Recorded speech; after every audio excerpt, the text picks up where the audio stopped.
Hi friends, ఈ video నుంచి మనము కొన్ని క్రిటికల్ ఆర్ డిఫికల్ట్ వర్డ్స్ యొక్క మీనింగు, ఆ వర్డ్స్ని ఇంగ్లీష్లో ఎలా రాయాలో let us discuss very clearly. చాలామంది ఈ తెలుగు మాట్లాడే వాళ్ళు తెలంగాణలో కానీ ఆంధ్రాలో కానీ ఇంగ్లీష్లో మాట్లాడాలంటే ఫస్ట్ భయం వేస్తుంది. The reason why they are getting fear is they may not have the meanings of different words. అందుకని నేను చిన్న ప్రయత్నం చేస్తున్నాను. కొన్ని ఇంపార్టెంట్ డిఫికల్ట్ వర్డ్స్కి తెలుగు మీనింగ్ చెప్తూ ఆ వర్డ్స్ని యూజ్ చేసి ఒక సెంటెన్స్ ఎలా ఫామ్ చేయాలో లెట్ us డిస్కస్. ఇక్కడ చూడండి, the first word is attendant. The meaning of attendant is సేవకుడు లేకపోతే సహాయకుడు. అంటే indirectly attendant meaning is helper అన్నమాట. మనకి హెల్ప్ చేసేవాడిని అటెండెంట్ అంటాం. ఈ వర్డ్కి ఒక సెంటెన్స్ రాయమంటే I can write like this: the attendant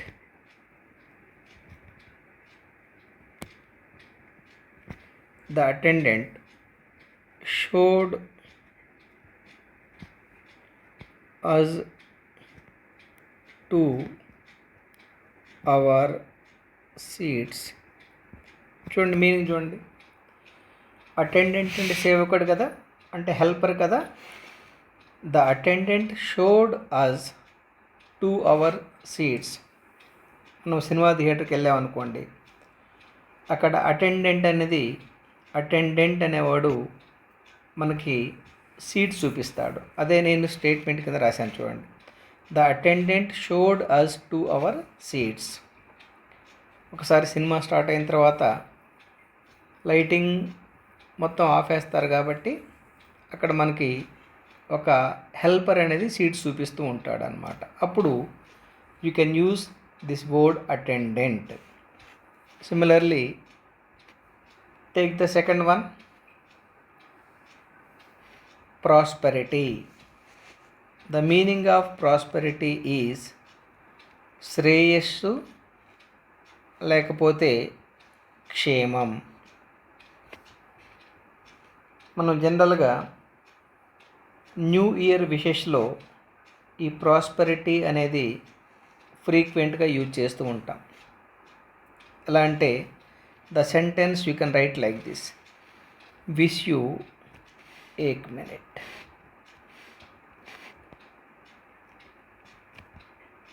Wish you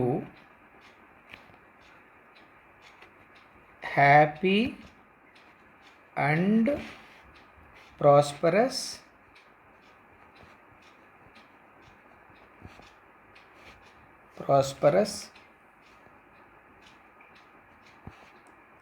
in the coming year.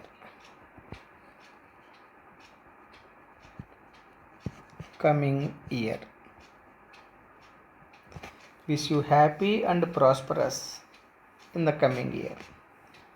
మీరు సంతోషంగా క్షేమంగా ఉండాలని, వచ్చే సంవత్సరంలో క్షేమంగా ఉండాలని కోరుకుంటున్నాను. That is the meaning of that sentence. Look at the next one, rehabilitation. Meaning ఏంటంటే పునరావాసం. రీహాబిలిటేషన్ మీన్స్ పునరావాసం.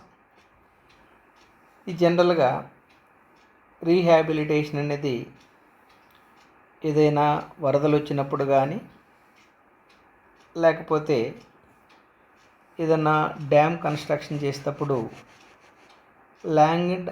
ల్యాండ్ అక్విజిషన్లో కొన్ని విలేజ్లు షిఫ్ట్ అవ్వాల్సి వస్తుంది ఒక ప్లేస్ నుంచి అదర్ ప్లేస్కి. అప్పుడు గవర్నమెంటు రీహాబిలిటేషన్ ఫెసిలిటీస్ ప్రొవైడ్ చేస్తుందన్నమాట. ఇక్కడ నేను ఒక సెంటెన్సు ఇలా రాస్తాను చూడండి. He is booked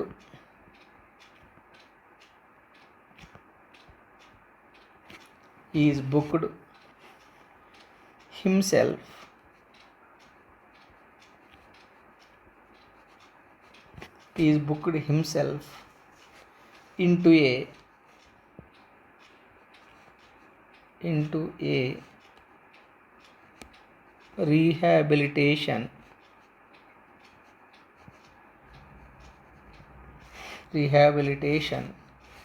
clinic. I can write like this, clinic. He is booked himself in a rehabilitation clinic. అతనంతట అతను ఒక రీహాబిలిటేషన్ క్లినిక్లో బుక్ చేయించుకున్నాడు, లేకపోతే బుక్ చేసుకున్నాడు. That the meaning of that sentence. I hope you understood. అలాగే next word తీసుకోండి. Let us take the other word, purview. Purview means పరిధి. ఈ పరిధి అనేదాన్ని మనము ఇలా రాయొచ్చు. Each and every police station is having its own purview కదా. I can write like this. Each and every police station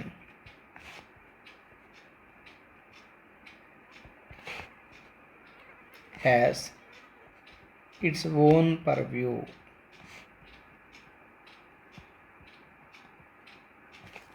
అర్థమైంది కదా. ప్రతి పోలీస్ స్టేషన్కి కూడా ఒక పర్వ్యూ అనేది, ఒక పరిధి అనేది ఉంటుందన్నమాట. నెక్స్ట్ వర్డ్ చూడండి, లాడింగ్. మీనింగ్ ఏంటంటే ప్రశంసించడం లేకపోతే పొగడటం. మనం ఏదైనా మంచి పని చేసామనుకోండి, జనరల్గా పెద్దవాళ్ళు కానీ లేకపోతే సరౌండింగ్లో ఉన్న పీపుల్ పొగుడుతూ ఉంటారు. అప్పుడు ఈ వర్డ్ అనేది యూజ్ చేయొచ్చు. By using the lording I'm going to make a sentence like this. The soldier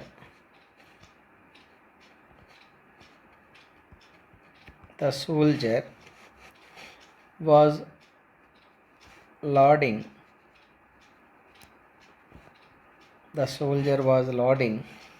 for his bravery.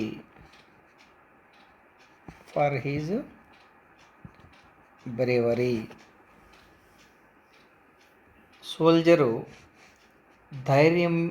ధైర్య సాహసాలు చూపించడం వలన అతనిని పొగిడారు. The soldier was lauding for his bravery. Soldier యొక్క ధైర్య సాహసాలకు ప్రజలు పొగిడారు. అర్థమైంది కదా. అలాగే నెక్స్ట్ వర్డ్ చూడండి, ప్లంజ్. మీనింగ్ ఏంటంటే గుచ్చు, లేకపోతే త్రోయు, లేకపోతే నిమగ్నమైన. ఏదైనా మనం ఒక వర్క్లో ఇన్వాల్వ్ అయ్యామనుకోండి, అప్పుడు ఈ వర్డ్ యూజ్ చేయొచ్చు. బాగా ఎంగ్రోజింగ్ అంటాడు, అంటే బాగా మునిగిపోవటం అన్నమాట. ఈ ప్లంజ్ అనే వర్డ్ని యూజ్ చేసి ఒక సెంటెన్స్ రాయమంటే I can write like this. You can also write your own sentences. I can write like this. Taking a deep breath.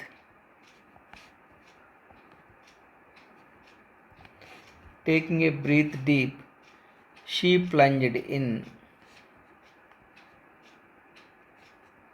She plunged in. బాగా బ్రీతింగ్ తీసుకున్న తర్వాత ఆమె మునిగిపోయింది. ఆమె వర్క్లో ఆమె మునిగిపోయింది. లేకపోతే ఆమె యోగా చేయటంలో మునిగిపోయింది. After she took a long breath. అర్థమైంది కదా. అలాగే ఇంకొక వర్డ్ చూడండి, డివాస్టేటింగ్. మీనింగ్ ఏంటంటే విధ్వంసకర లేకపోతే పాడు చేయుట. ఇప్పుడు మనకి ఈ సోషల్ మీడియా కానీ లేకపోతే కొన్ని న్యూస్ ఛానల్స్ కానీ పిల్లల్ని డివాస్టేటింగ్ చేస్తూ ఉంటాయి అన్నమాట. అంటే పాడు చేస్తూ ఉంటాయి అన్నమాట. ఈ వర్డ్ని యూజ్ చేసి ఒక సెంటెన్స్ రాయమంటే I can write like this. The news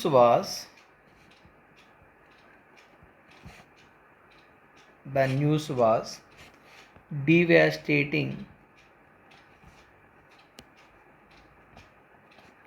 The news was devastating to all of us.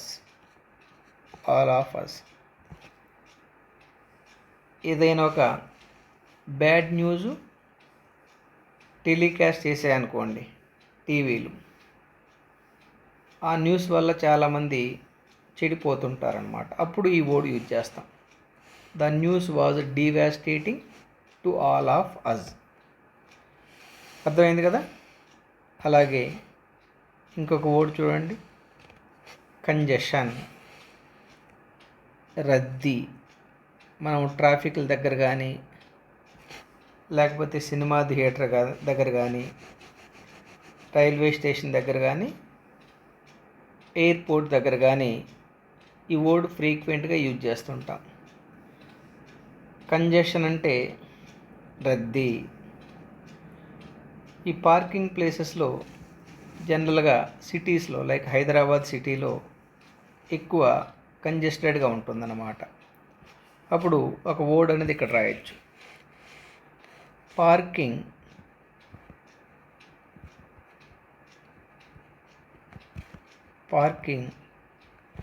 Near the school. Parking near the school causes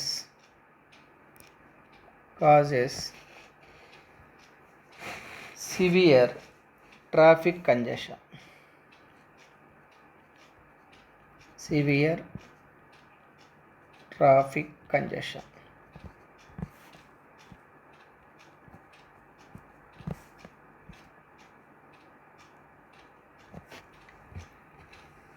ఈ స్కూల్ బస్సు లేకపోతే స్కూల్ దగ్గరలో చాలా ఎక్కువగా ట్రాఫిక్ జామ్ అవుతుంది, అది మీనింగ్ అన్నమాట. Parking near the school causes severe traffic congestion. అంటే school దగ్గర బస్సెస్కి లేకపోతే స్కూల్ దగ్గర ట్రాఫిక్ ఎక్కువగా ఉంది అన్నప్పుడు ఈ కంజెషన్ అనే వర్డ్ యూజ్ చేస్తామన్నమాట. Parking near the school causes severe traffic congestion. అలాగే ఇంకొక వర్డ్ తీసుకోండి, రిట్రీట్. ఉపసంహరించుకొని ఒక ప్రామిస్ చేసి ఫ్రెండ్స్కి అది మనం మళ్ళీ వెనక్కి తీసుకున్నాం అనుకోండి, అప్పుడు ఈ రీట్రీట్ అనే వర్డ్ యూజ్ చేస్తాం. లేకపోతే ఏదైనా ఒక గవర్నమెంటు ఒక జీవో పాస్ చేసి దాన్ని మళ్ళీ ఉపసంహరించుకుంది అనుకోండి, అప్పుడు ఈ రీట్రీట్ అనే వర్డ్ యూజ్ చేస్తాం అన్నమాట. The sentence for the retreat I can write like this. I made a tactful retreat. tactful retreat. एक मिनट.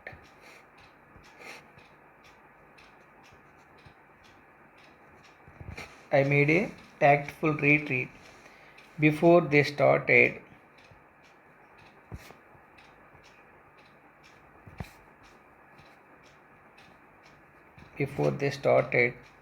arguing.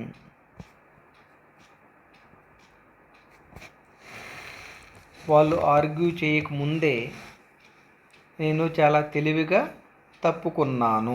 అది మీనింగ్ అన్నమాట. I made A tactful retreat before they started arguing. వాళ్ళు argue చేయకముందే నేను తెలివిగా తప్పుకున్నాను. అర్థమైంది కదా. నెక్స్ట్ వర్డ్ చూడండి, ఎండోర్స్. మీనింగ్ ఏంటంటే ఆమోదించడము. గవర్నమెంట్ ఏదన్నా డెసిషన్ తీసుకుందనుకోండి, ప్రతిపక్షాలు ఒక్కోసారి ఆమోదిస్తాయి, ఇంకోసారి ఆమోదించకపోవచ్చు అన్నమాట. అట్లాంటి టైంలో ఈ ఎండోర్స్ అనే వర్డ్ యూజ్ చేస్తామన్నమాట. I can write a sentence by using the endorse like this. I can endorse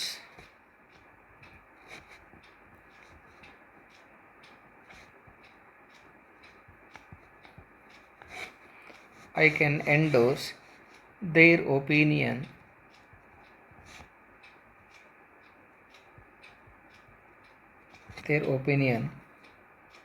wholeheartedly.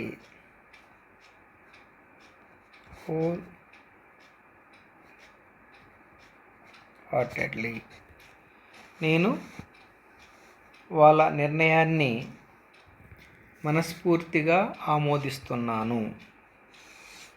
I can endorse their opinion wholeheartedly. అర్థమైంది కదా. సిమిలర్లీ ఇంకొక వర్డ్ చూడండి, డిప్లాయ్, మోహరించటం. ఏదన్నా ఎలక్షన్స్ జరిగేటప్పుడు కానీ, లేకపోతే ఏదైనా గొడవలు జరిగేటప్పుడు కానీ పోలీసు అక్కడ మోహరిస్తూ ఉంటారు. అప్పుడు ఈ వర్డ్ యూజ్ చేస్తాం అన్నమాట. By using the deploy I can make a sentence like this. The decision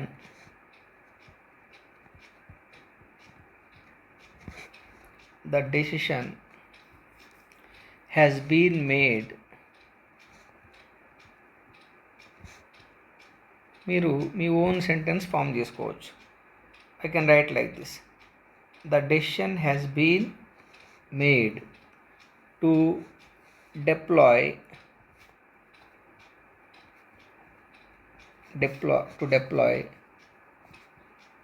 extra troops or extra police.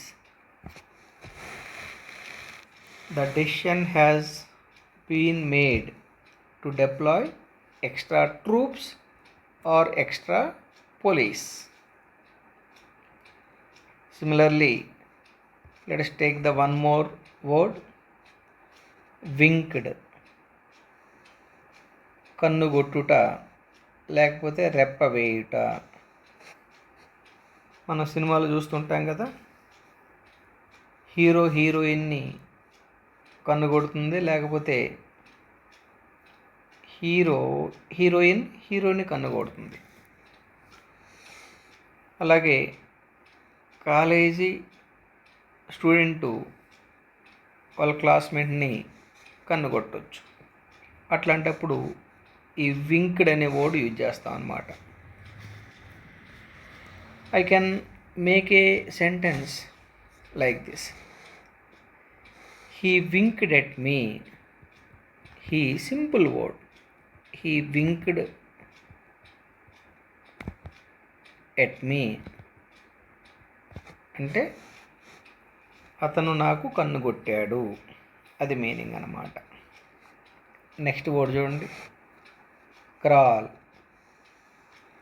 దూగాడుట లేకపోతే ప్రాకుట. మన చిన్నపిల్లలు దోగాడుతూ ఉంటారు కదా, అప్పుడు ఈ క్రాల్ అనే వర్డ్ యూజ్ చేస్తాం అన్నమాట. I can make a sentence by using the crawl like this. Our baby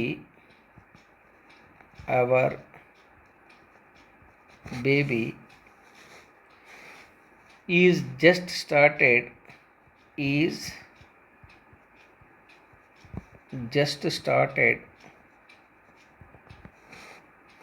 to crawl. మన బేబీ ఇప్పుడే దోగాడటము స్టార్ట్ చేసింది, అది మీనింగ్ అన్నమాట. అర్థమైంది కదా. Similarly look at the next word, expedition, యాత్ర. మనము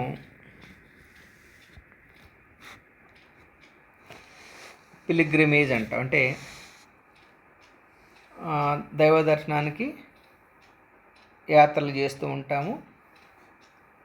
అట్లాగే సమ్ కొండలు ఎక్కడానికి కోసం కానీ, లేకపోతే గుట్టలు ఎక్కడం కోసం కానీ యాత్రలు కూడా చేయొచ్చు. సో ఎక్స్పెడిషన్ అనేది మీనింగ్ ఏంటంటే యాత్ర అన్నమాట. The sentence I can right with expedition like this. He is the commander of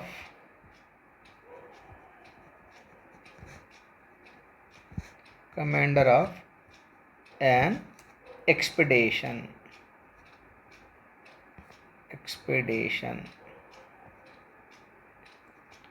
అంటే ఫలానా యాత్రకి అతను కమాండరు, లేకపోతే అధిపతి, అట్లా అన్నమాట. నెక్స్ట్ వర్డ్ చూడండి, బిరెఫ్ట్. మీనింగ్ ఏంటంటే కోల్పోయిన, లేకపోతే విహీనమైన. ఫర్ ఎగ్జాంపుల్, ఒక స్టూడెంటు సబ్జెక్టులో ఫెయిల్ అయ్యాడు అనుకోండి, అతని మొహము అందవిహీనంగా తయారవుతుంది అనమాట. అప్పుడు ఈ బీరెఫ్ట్ అనే వర్డ్ యూజ్ చేయొచ్చు. లేకపోతే ఏదైనా పొలిటికల్ లీడరు ఎలక్షన్స్లో ఓడిపోయాడు అనుకోండి, అప్పుడు కూడా ఈ బీరెఫ్ట్ అనే వర్డ్ యూజ్ చేయొచ్చు అన్నమాట. I can write a sentence with bereft like this. అలాగే మనం ఒక క్రికెట్ టీం 2020లో కానీ, లేకపోతే వన్డే మ్యాచ్లో కానీ ఓడిపోయింది అనుకోండి, అప్పుడు కూడా అందరి మొహాలు విహీనమైపోతాయి అన్నమాట. అప్పుడు కూడా మనం ఈ వర్డ్ని యూజ్ చేయొచ్చు అనమాట. The sentence I can right is, the team, I'm writing the sentence on cricket team. The team now seems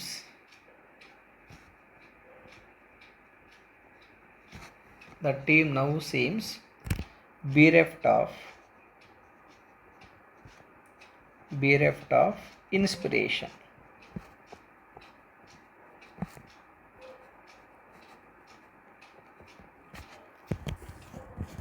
ఈ టైంలో టీం అనేది ఉత్తేజాన్ని కోల్పోయింది అనడం కోసం we can use the bereft. The team now seems bereft of inspiration. అర్థమైంది కదా. Next word,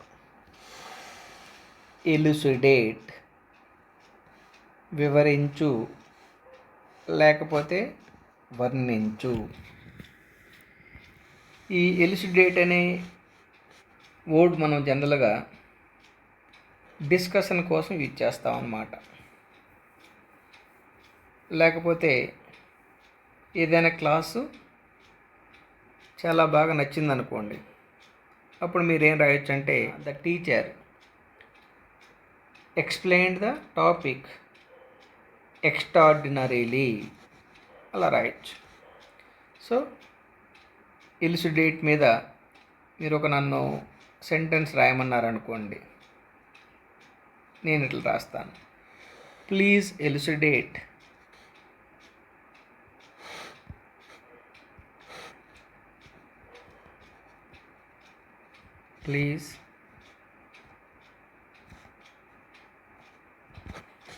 please elucidate the reasons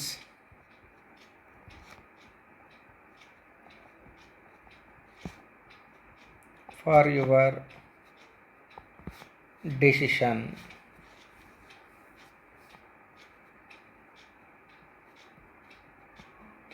నువ్వు నిర్ణయం తీసుకోవటానికి గల కారణాలు చెప్పు అనేదానికి ఆ ఎలుసిడేట్ అనే వర్డ్ యూజ్ చేస్తాం అన్నమాట.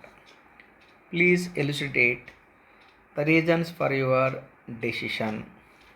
అర్థమైంది కదా? అలాగే next one, admonish. Telugu meaning ఏంటంటే ఉపదేశించుట లేకపోతే మందలించుట. మనకి ఓల్డెన్ డేస్లో పిల్లలు కానీ పాఠాలు వినకపోతే టీచర్సు మందలించేవాళ్ళు అన్నమాట. అట్లాంటప్పుడు ఇక్కడ అడ్మానిష్ అనే వర్డ్ యూజ్ చేస్తాం అన్నమాట. By using the admonish I can frame a sentence like this. Admonish your friends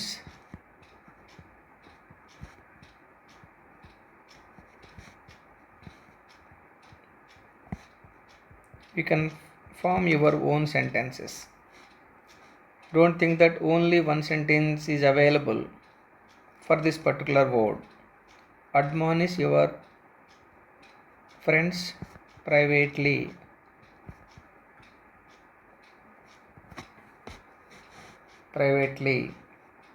but praise openly.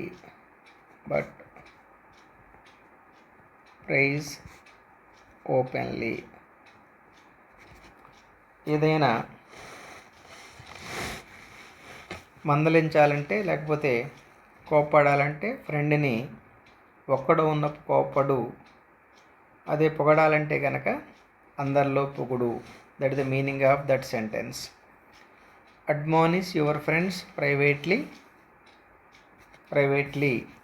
But praise openly.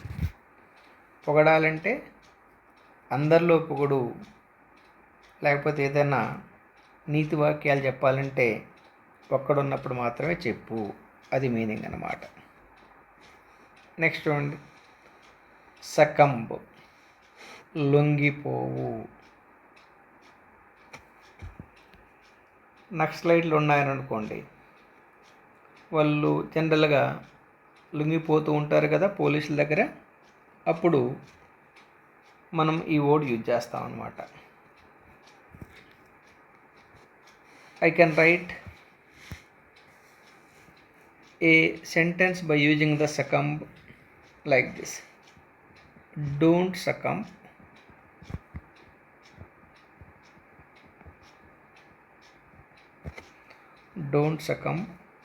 to the temptation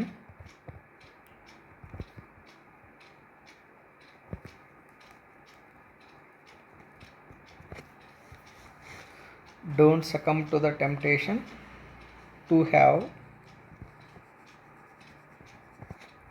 have just one cigarette.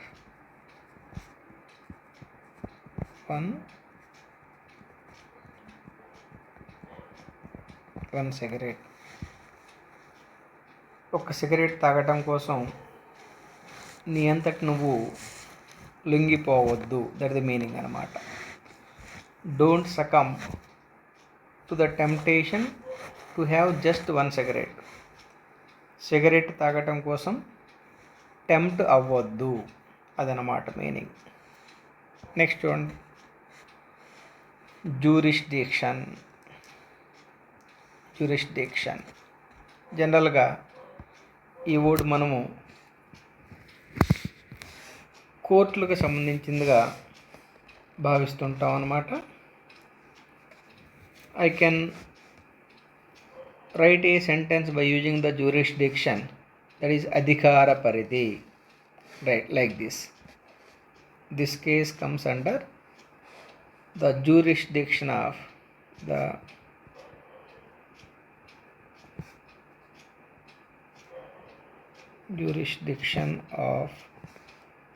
a lower court. I can write like this. This case comes under the jurisdiction of a lower court. అర్థమైంది కదా? అంటే ఈ case క్రింద court కిందకి వస్తుంది. అంటే district లెవెల్లో court పరిధిలోకి వస్తుందని చెప్పేసి హైకోర్టు చెప్పొచ్చు. అర్థమైంది కదా?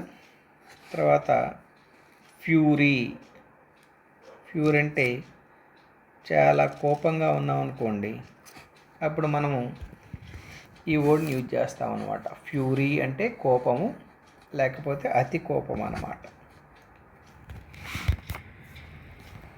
The sentence with this word is he was shaking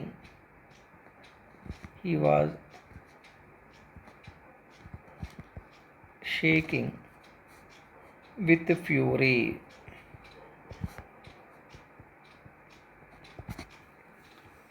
అతను చాలా కోపంతో ఊగిపోతూ ఉన్నాడు అని చెప్పడం కోసం ఈ ఫ్యూరీ అనే వర్డ్ యూజ్ చేస్తాం అన్నమాట.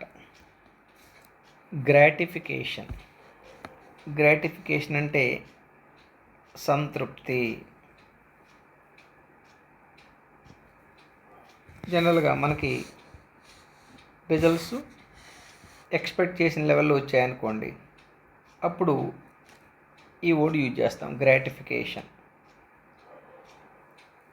లేకపోతే మనం సినిమాకి వెళ్ళామనుకోండి, సమ్ ఇన్స్టెంట్ గ్రాటిఫికేషన్ కోసం ఎక్స్పెక్ట్ చేస్తూ ఉంటాం. అప్పటికప్పుడు సంతోషం కోసం ఎక్స్పెక్ట్ చేస్తూ ఉంటాం, అప్పుడు ఈ వర్డ్ యూజ్ చేస్తాం అన్నమాట. I can write a sentence by using the gratification like this. Many ticket buyers want instant gratification.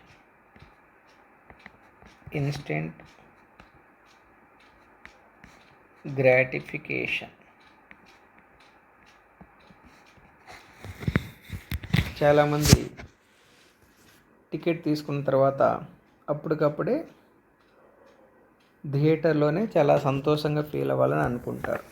అప్పుడు ఈ వర్డ్ యూజ్ చేస్తాం, గ్రాటిఫికేషన్ అనే word. Dear friends, with this I am closing this video. Next video lo we will discuss some more critical words